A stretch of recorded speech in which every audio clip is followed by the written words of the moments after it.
Здравейте и от нас! Аз съм Милена Рамчева, за хората, които не ме познават, изпълнителен директор на Метрика и вече повече от 9 години се движа в света на e-commerce, логистиката и клиентското обслужване. Работата ми е свързана с бизнеса, с правилните решения от склад и fulfillment до кол-център и маркетинг. Най-важното за мен е, че зад всяка пратка, всяка услуга и всяко число стоят хората и техните истории. И именно за това днес имам удоволствието да ви срещна с една история, която е различна, любопитна и много вдъхновяваща. Нашия гост е предприемач, чийто бизнес започва не с бизнес план, а с един майчин съвет, който първоначално звучи като шега. И все пак тази шега се превръща в успешен онлайн и офлайн бизнес, който има амбицията да променя нагласите към интимното здраве и благополучие в България. С ограничени средства той решава да учи сам, преминава през SoftUni, развива SEO умения, прави маркетинга си сам, което затвърждава експертизите му в последствие. Днес е собственик на Клеопатра БГ, магазин за сексуално здраве и уелнес, които искат да бъдат не просто търговски обекти, а места за знание, грижа и подкрепа.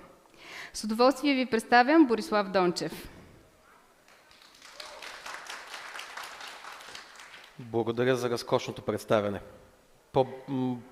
По-атрактивен начин да се представи еротичен магазин няма. За мен е истинско удоволствие. През цялото време питах дали са изтеглили от жреби аз да те модерирам или беше предизвикателство към мен, но за мен е истинско удоволствие да проведа този разговор с теб сега. Като за начало, вярно ли е, че идеята за магазина дойде от майка ти и кога тази шега се превърна в една сериозна идея за теб? Всъщност, доста от интервютата ми започва с това. Нали, всеки се интересува, нали, как ти хрумна идеята да направиш еротичен магазин. Да, майка ми даде идеята на шега. Като всеки предприемач започнах да се занимавам с най-различни бизнеси, къде официални, къде неофициални. Амазон, внос от стока от Китай и така нататък. Нищо не се получаваше. Имах спестена сума от пари, исках да направя някакъв бизнес. Истината е, че мислех да направя фреш-бар с ядки. Фреш-бар с ядки? Фреш-бар с ядки, да. И един ден, както си мислех как да го завърта този бизнес, майка ми дава идея, що не секс-шоп. Значи от фреш-бара с ядки до секс-шопа. Да, и това ми беше и реакцията. Защо не секс-шоп? И как така? Жена нормална ли си? Какви си тия идеи? Това се случва през 2018 година. Обаче минава 1-2 часа. Аз се замислих, че всъщност това може да е един много интересен и доходоносен бизнес. Магазинът за ядки го планирах 2-3 месеца. Реално от даването на идеята за еротичния магазин, точно след 30 дни отворихме първия си физически обект. Просто тази идея си беше моята. В смисъл, дори на шега, след като го обмислиш, нали, осъзнаваш, че всъщност това е доста добра идея. Добре, т.е. първо е бил физически магазин, след това се появява онлайн магазина. Точно така. Много интересно. Ако трябва да сравниш пътя си в e-commerce с романтична връзка, това любов от пръв поглед ли беше или дълъг брак с компромиси? Конкретно в e-commerce. Бизнеса беше... Значи, за бизнеса беше любов от пръв поглед, но пътя ми в e-commerce определено мога да го сравня с една връзка, която е буквално основана от компромиси. Защо? Защото първият ми онлайн магазин въобще не знаех какво се случва. Много зле беше брандинга, много зле. Всичко изглеждаше като казино, грешна тактика, грешна таргет аудитория. Нямахме парите за телевизионна, радио, билборд, реклама или маркетинг в традиционните й форми. Всеки ни казваше не. Какво ще рекламирате? Еротичен магазин? Не. Тези, които казваха да, но тук сумата ще е по 3, примерно. Нали? Стартираш бизнес, няма такива пари за офлайн реклама, така че бях принуден общо взето да търся начини сам да го развия този бизнес, чрез дигитален маркетинг, защото това по това време се видя като най-възможно за успех в моята ниша Най-бюджетно, това е. Това беше необходимо всъщност, за да започна Добре, пътя а си там. как изглеждаха тези първи клиенти и как реагираха, когато влязаха в онзи магазин, който приличаше повече на казино, отколкото на уелнес пространство? Това е разкошен въпрос. Пред текст малко. Когато започвах магазина, си казах, първият ми магазин е в Студентски град. И си казах, нали, тук Студентски град, млади студени, ходят по дискотеки, разкрепостени и така нататък. Това са перфектният таргет потребител. Да, ама не. Студентите не са добър клиент, често казано, поради проста причина, защото нямат пари и те търсят, нали, ефтин начин да се напият и да забият. В прав текст ви го казвам. Това е. Впоследствие се оказа, че това няма нищо общо с представите ми. Споменах думата казино. Първият ми магазин, така го брандирахме, да е в тематиката на магазина. Магазинът се казва Клеопатра, от египетската богиня. Защо Клеопатра? Хареса ни, пък и втория вариант беше Венера. Но Венера е изобразена с отрязани ръце и крака и не вървеше да изобразим на магазина. Виждате как сме взимали решенията по някакъв такъв, по такъв начин. Затова Клеопатра е, нали, египетска тематика, много готино, много добре изглеждаше. Клеопатра стоеше там с една пантера пред магазина. Отваряме магазина и почваме да чакаме. Влиза един човек, гледа, и излиза. Какво значи това? Влиза примерно втори човек. Аз съм се объркал в съседния почвам да си задам въпроси. Какво не е наред? Защо? Какви са тия хора? Защо влизат тук? При което влиза един човек, работник, явно е бил до близкия обект. Влиза и машинки имате ли? Машинки? Рулетка, машинки. И в този момент си дам сметка, магазина ми изглежда като казино, не като еротичен магазин. Викам, ние не сме казино, ние сме еротичен магазин. От такова нямам нужда. Хората предпочитат да играят хазарт, отколкото да правят, сега, нали, по-такъв термин ще използвам, любов да кажем. Отворене на интерпретации. Така че, така изглеждаха първите ми клиенти и от тогава мисля, че 3 или 4 пъти ребрандирах магазина и логото, докато стигнем до всъщност този финален вид, в който всъщност сме... Това, което имате в момента. Да, като храм на... в такъв случай, кое беше по-трудно да отвориш? Той е първи магазин или да си признаеш първата грешка голяма, която си допуснал? Това чисто човешки, мисля, че на човек му е по-трудно да си признава грешките, по принцип. Магазинът не бих казал, че ми беше трудно да го създам, защото така хвърлена идея на шега, имах някакви пари, 30 дена и го направих. Наехме помещение, обзаведохме го, заредихме стока и го направихме. Това беше лесната част. Трудната е да го развиеш. Така че, нали, на този въпрос мога смело да кажа, че да си призная грешките ми е по-трудно, защото знаеш, че си изгубил времето, знаеш, че си пропилял нещо, което можеше, нали, вече да си по-напред. Пример за всъщност такива примери има много. Първото е с брандирането, което вече го разказах. Второто е, който е по-пресен пример, в момента правим нов магазин.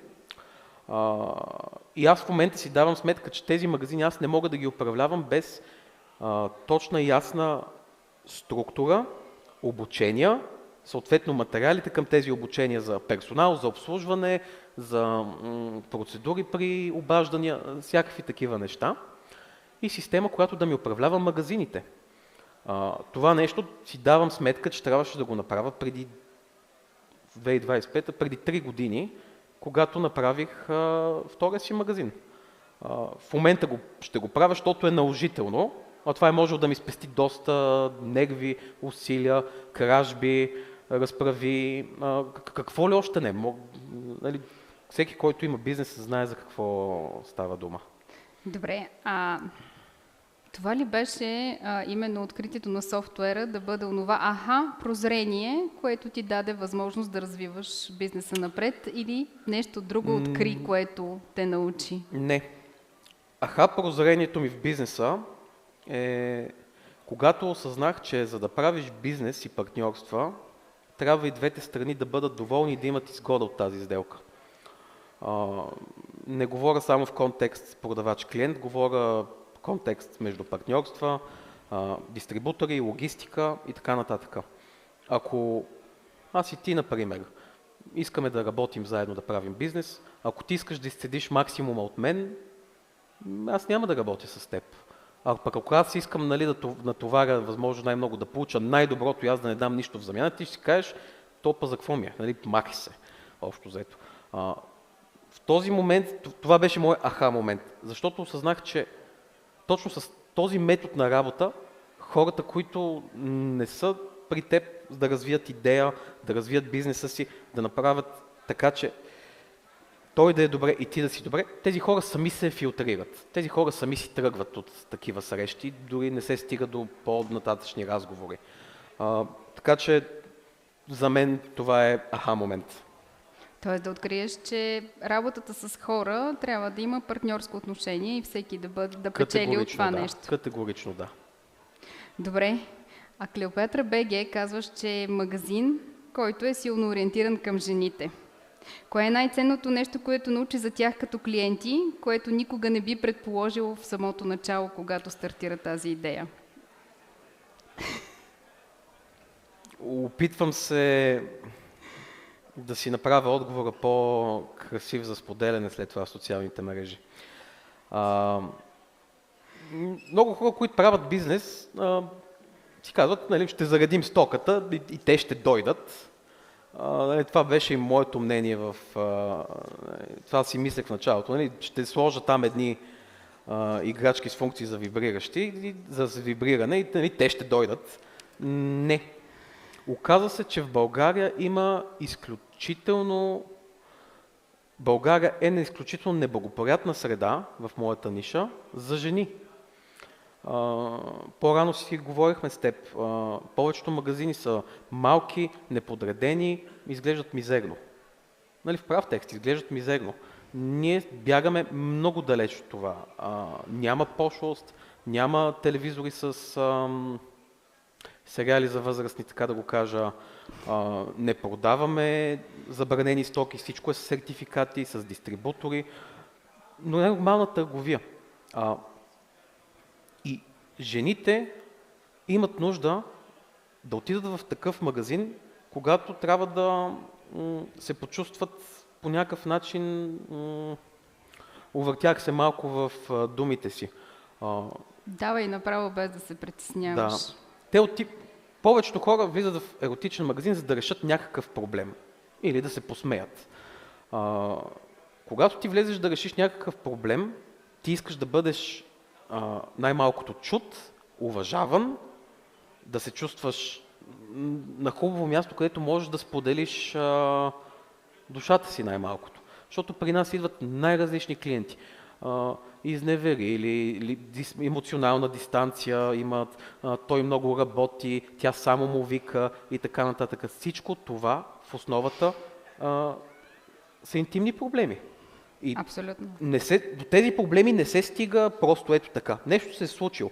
И всъщност доста психолози препоръчват на техните клиенти, защо не отидете в еротичен магазин, да намерите нещо, което така да възобнови искрата, да може той като се прибере да се вълнува, примерно да е с тебе не пред телевизора или да мълчи като пън. Тя що ти вика? Такива ситуации. Но конкретно за жените, за мъжете пък още повече, те като влязат в такъв магазин се чувстват срам. Влизат, свиват се, добър ден, с какво можем да ви съдействаме? Аз и чао, и излизат. Като влезеш в един магазин, е приятно, приветливо, хубава луксозна стока, посрещнете служител, от какво имате нужда и така нататък. Това нещо липсва малко или много в България. И това се опитваме да създадем по най-различни начини. Човек, като влезе в магазини, да се чувства разбран, уважаван и чут. Най-вече чут. Добре, при условие, че все още сексуалността е тема табу в България, ти как успяваш да говориш по такъв полезен и нормален начин, без да използваш скандални думи и език? Ами, по начина, по който говоря в момента всъщност. Да, темата е табу в България все още. За радост мога да споделя, че спрямо 2018 година тази тема не е чак толкова табу, колкото беше. Наистината е следната. Защо да мълчим за проблеми, които всъщност са в основата на толкова много други проблеми, които даже не си и даваме сметка? Лоши шефове, проблеми в къщи, дори децата имат проблеми в училище от това, че родителите им имат проблеми. Сексуалните проблеми създават една верига от събития, които могат да се отразят на всеки един от нас. Редовен пример. Шефът се е скарал с жена си и всички страдат. Това все още се случва. Идват клиенти и най-различни хора съм си коментирал. Еди кой си отвратително се държи. Защо се държи отвратително, какво се промени? Той имаше там едни пререкания с жена си, еди какво си, не си говорят са от 3 месеца, примерно. Добре, вие имали ли сте клиент, който идва и казва, искам да купя на шефа нещо, за да му правя настроението днес? Да. Имахме веднъж няколко момчета влязоха, в крайна сметка се оказаха, че екип и казаха, менеджера ни е нещо не е на кеф в последно време и дойдоха да му купат вибратори чехли. За да може, ако не му хареса вибратора, ако не му харесат чехлите, хората, които се смеят идват хора... Някой се припознава, може би, не знам. Много често идват хора да купуват за корпоративни подаръци. Включително ние имаме и корпоративна програма, да могат фирмите да дават бенефити на служителите си чрез отстъпки чрез нас. Супер. И това се оказа нещо много интересно и полезно, което направихме го, фирмите сами почнаха да ни търсят. Ще си поговорим после как да вземем корпоративна програма. С удоволствие. Добре, сега малко ще охладиме с един друг въпрос. Какво би казал на човек, който утре иска да стартира онлайн бизнес за 1000 лева и откъде да започне и какво да избягва? Въобще, дали истински или мотивиращия отговор? Айде и двата, дай. Мотивиращия отговор е да седне и много точно и ясно да обмисли идеята си. Бизнес не се прави само с пари. Парите те докарват до някъде. Примерно при мен парите ме докараха до първия ми магазин. Трябваше да стана малко по-креативен и малко по-критично мислещ, за да може това нещо да стане от един магазин, който прилича в казино, до верига от 3 магазина, в която има система и хората се чувстват по този начин, който описах до сега.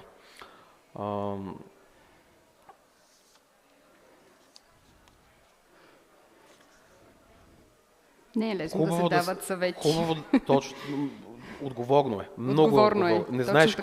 Не знаеш кой ще ги вземе и ако се случи нещо, аз го послушах този. Точно така.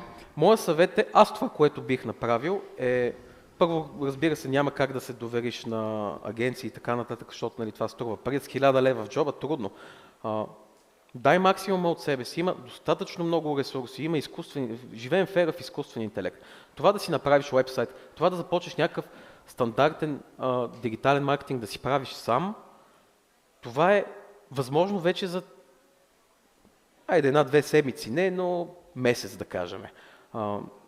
Човек с 1000 лева в джоба, който иска да направи бизнес, трябва да има добра идея преди всичко и да направи всичко сам в началото.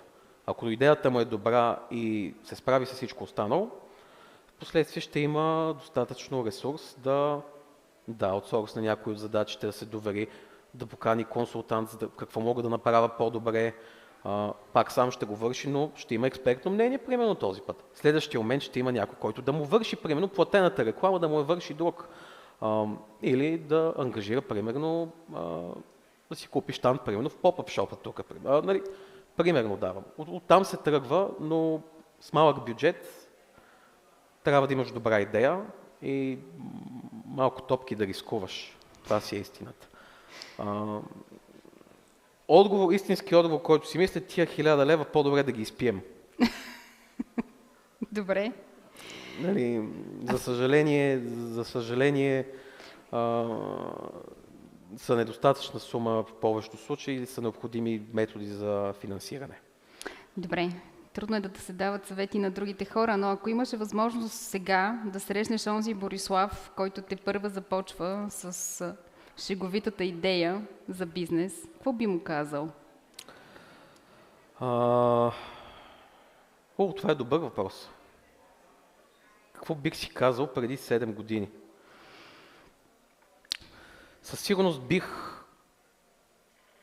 една част от сумата, която заделих за продукти, бих я дал за консултиране с това как да си започна магазина най-ефективно. Има най-различни такива бизнес консултати, които да ти казват, можеш да направиш такава система, така да го направиш. В момента работя с такъв човек, който влиза с мене в преговори.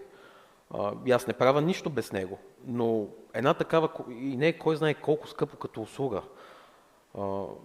Със сигурност бих отделил ни 5-10 хиляди лева за нещо подобно в началото, сега ако се върна. И система.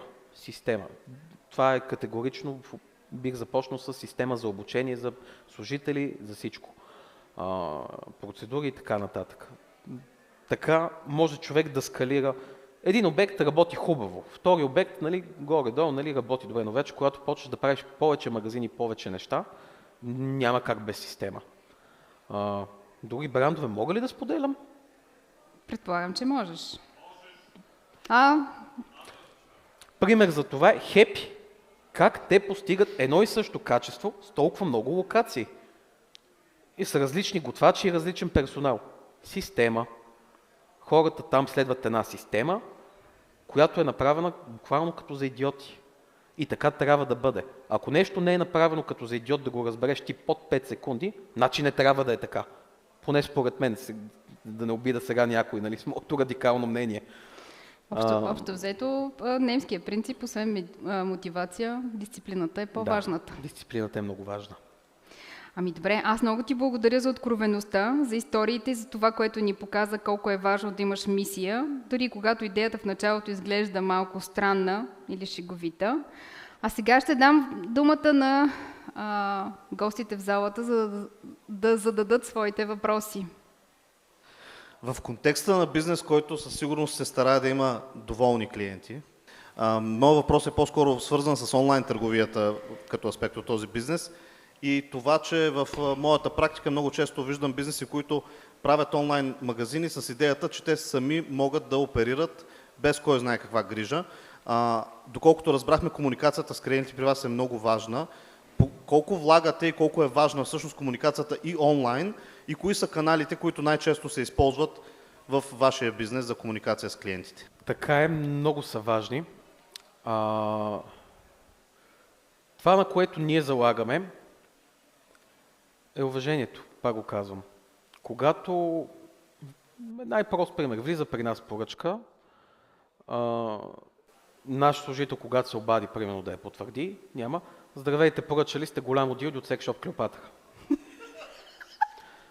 Ти сам се застрелваш кръка общо взето това, каква дискретност, какви 5 лева. Добър ден, казвам се Румен. Румен е мой служител. Обаждам ви се от магазин Клеопатра. При нас сте поръчали стока, която в момента е налична. Потвърждавате ли поръчката си? Длъжен съм да ви предупредя, че с този продукт върви и ето този продукт, за да може той да се използва по най-добрия начин. Много зависи от клиента от среща. Ако той е енергичен, няма проблеми, по-свободно може да се говори, но за всички останали ситуации минимум. Думите като секс, еротичен, интимен, максимално ги избягваме. Обаждаме ви се от магазин Клеопатра. Достатъчно. Защото човек може да е на високоговорител, може да е в среща, може да е навсякъде. Имали сме всякакви ситуации. Така че аз включително съм правил поръчки от други магазини с цел да тествам конкуренцията. Добър ден, здравейте от секс еди какво си. И аз стоя, викам, кажете. Тук сте поръчали, еди какво си, да го пращаме ли? Мен ми е ясно защо ме питат. Разберете, имаме много и фалшиви поръчки. Редовно на общински съветници им пращат с тяхни имена и данни, им пращат поръчки. И звъним човека, здравейте, господин еди кой си, направили сте поръчка? Не съм направил поръчка. Не, ето, това е вашия телефонен номер. Да, това е мой имейл, но не съм го поръчвал. Ние го проверихме човека, че в общинския съвет някаква позиция там и без значение какво. Но това е по-ярък пример от сумата други такива истории. Не мога да започна даже да разказвам колко такива абсурдни ситуации имаме. Аз съм много любопитна. Ти каза, че имаш служител Румен, който звъни за потвърждаване на поръчки. Подбираш ли дали мъж да звъне на мъж и жена на жена или как правите обажданията? При идеални обстоятелства бих подбирал кой на кого да звъни, но не ми е чак толкова голям бизнесът, че да държа двама души на заплата в един магазин, които да се разбират кой да звънне. Живот и здраве някой ден с удоволствие. Но при такъв случай би имало по-голяма успеваемост?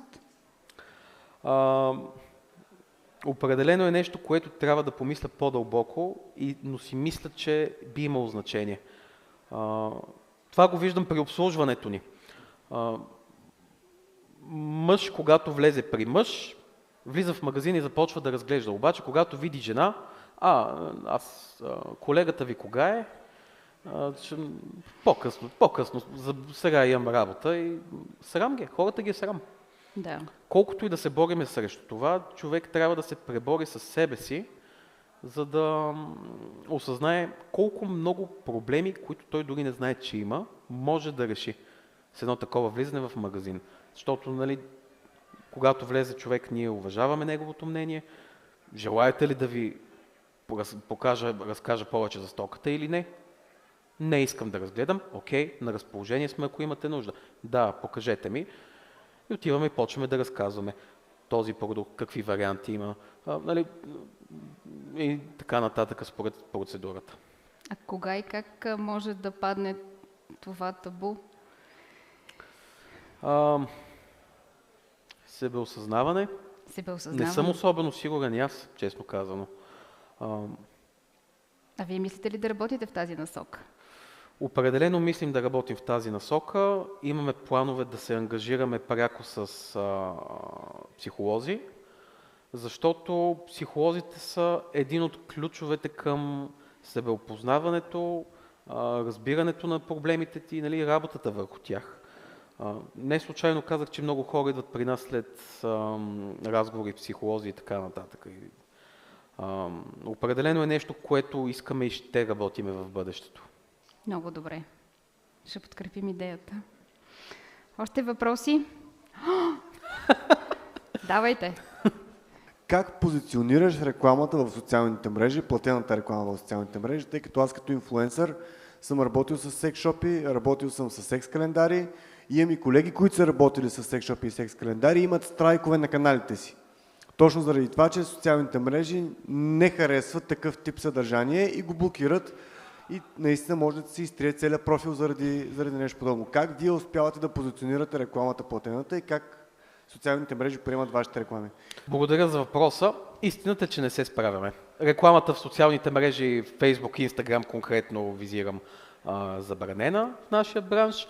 Има варианти, това чисто от вече дигитална, от перспективата ми като дигитален маркетолог, могат да се въртат акаунти чрез други сайтове, да те праща към сайт, който е по-добре изглеждаш, пък при клик на бутон да те изпрати в магазина, рекламите да са по-така обрани. Рано или късно пак ти блокират акаунта. Алгоритмите стават все по-умни и повече ги хващат тия неща. За момента съм преценил, че това е разход, който е излишен и тези пари мога да ги използвам за нещо по-добро. Да ги пръсна по пиене, примерно. Примерно. Добре, и един последен въпрос. Деликатна логистика, да го нарека. Как защитавате този срам? С какви решения? Как се справяме с деликатността? Първо, както каза, всичко е в пликове, така запечатано, че да не се разбира. Името на фирмата не е с името на бранда. Бранда е Клеопатра, фирмата е съвсем различно име, което никой не може да разбере, нали, за какво става дума, освен ако не тръгнем много да го проверява, което не ни се е случвало до сега. Преглед и тест нямаме, поради точно тази причина. Много хора избират да доставят до автомати, което, нали, хората, които повече се преценяват, си го преценяват. Ето виж, интересно примерно е, ние много продаваме с Glovo. С Glovo много продаваме. Там имахме големи проблеми с деликатността, с дискретността. И това го решихме на ниво разговори с Glovo. И общо взето те се съгласиха за нас условията да са бележките, които се издават, нали, проверките и така нататък, при нас просто да не се извършва. И куриерите получават един запечатан плик, който те не знаят какво има в тях. По принцип, по тяхен регламент трябва да има отвънка една бележка, в която пише всичко, ама абсолютно всичко. Това го елиминирахме. Имат си система за оценка на служители, която след влизането на тази система те дигнаха много качеството си, защото имали сме оплаквания от, нали, такива типове, но успяхме да ги разрешим с тях на ниво компания и решение за целия регион. Не знам дали е било специално заради нас. Ако е, чувствам се специален, но длъжен съм да вярвам, че не е специално за нас. Просто са целяли да дигнат качеството на доставката. Това са методите ни за борене с дискретността. Не използваме такива думи по телефона. Завръщането на поръчки беше част от въпроса ти. Чисто информативно сме звъняли да разберем причини, когато си е струвал, но въобще не задълбаваме във върнати и невзети пратки. Няма да си ги получим, няма смисъл да се разправяме с хората. Това е бизнес риск, който сме поели и приели сме го, че го има и е изчислен. Така че не се занимаваме с дреболи, при положение, че имаме толкова много работа. И наистина ми беше много интересно. Вярвам, че и на публиката беше интересно да чуе твоите разкази, твоите истории, твоя опит, който сподели с нас. Много ти благодаря за чисто човешкия разговор, който проведохме. И аз много ти благодаря.